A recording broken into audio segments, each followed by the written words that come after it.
Yahobu, Bapak Ibu Pendeta, Sinenge, Majelis dan warga Gereja Amin, ini adalah channel YouTube Sinode Gereja Amin. Karena itu, bagi yang mencintai Gereja Amin, tontonlah, subscribe, like, dan bagikan.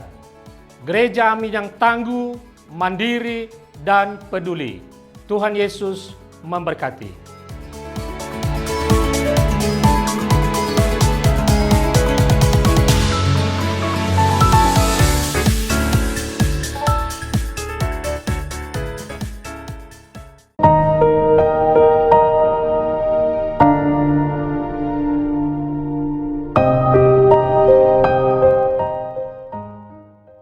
Sahabat senior yang diberkati Tuhan, salam sejahtera untuk kita semua.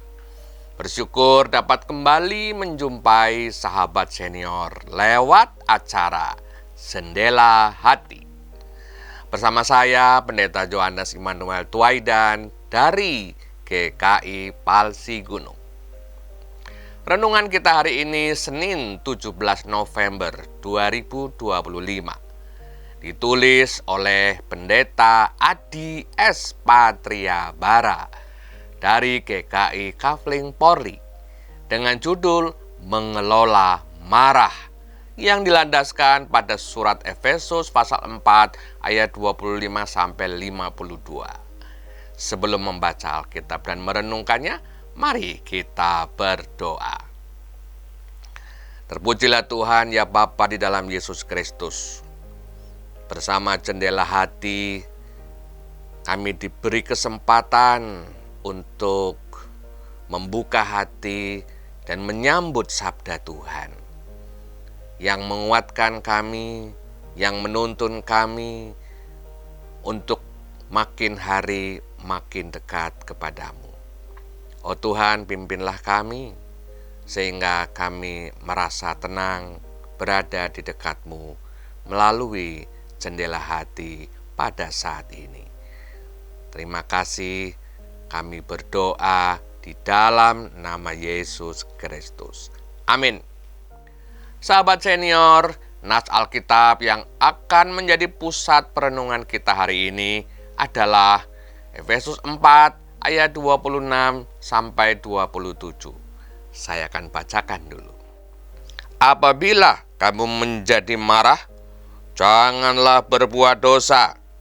Janganlah matahari terbenam sebelum padam kemarahanmu.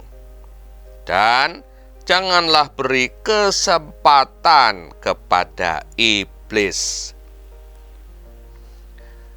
Aku tidak mau ke rumah Oma. Terdengar teriakan Fania. Loh, ada apa? Oma kan baik padamu, bujuk Mama.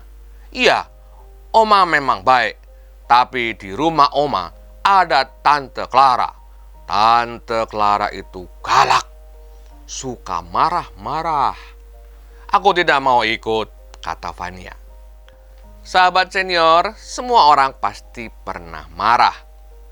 Coba bayangkan, seperti apa wajah kita saat marah. Mulut cemberut, mata melotot, wajah menegang. Menyeramkan bukan? Itu sebabnya banyak orang segan, bahkan takut berelasi dengan orang yang suka marah. Sepertinya hal ini agak membingungkan ya. Di satu sisi sulit rasanya jika kita tidak pernah marah. Namun di sisi lain, kemarahan terkadang berdampak kurang positif bagi orang lain. Nah, ada tips sederhana, tetapi hebat dari Alkitab. Jika kamu marah, jangan sampai matahari terbenam. Jadi, marah boleh, tetapi jangan terlalu lama. Setelah itu, berdamailah kembali.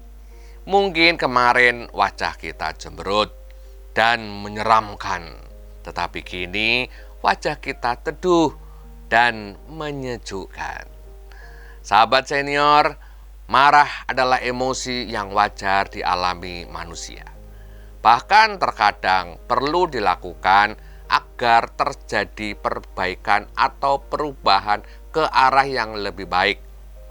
Namun, marah perlu dikelola agar tidak berlarut-larut dan menyebabkan luka di hati orang lain. Jika kita marah, ingatlah untuk tidak melakukan hal-hal yang akan kita sesali. Jangan biarkan amarah kita bertahan terlalu lama. Mari kita berdoa. Bapa di sorga, kami menyadari bahwa kami manusia. Dan sebagai manusia, marah itu merupakan hal biasa. Tetapi ketika amarah itu terlalu lama, sampai berhari-hari, bahkan sampai bertahun-tahun, maka itu sudah tidak wajar. Karena itu Tuhan, pakailah kami, urapilah kami, buatlah kami mampu untuk mengendalikan diri kami. Sehingga kami bisa mengelola amarah kami. Bukan dengan kekuatan kami, tetapi dengan kekuatan Tuhan. Sehingga Roh Kudus bekerja. Dan kami pun makin hari makin berubah. Dapat mengelola amarah dengan baik. Oh Tuhan, terima kasih. Kami menyerahkan sepenuhnya pada hari ini kepadamu. Terpujilah namamu di dalam nama Yesus Kristus. Amin. Sahabat senior, demikianlah renungan kita hari ini. Jangan lupa subscribe, like, dan bagikan kepada sahabat-sahabat kita yang lain. Tuhan memberkati.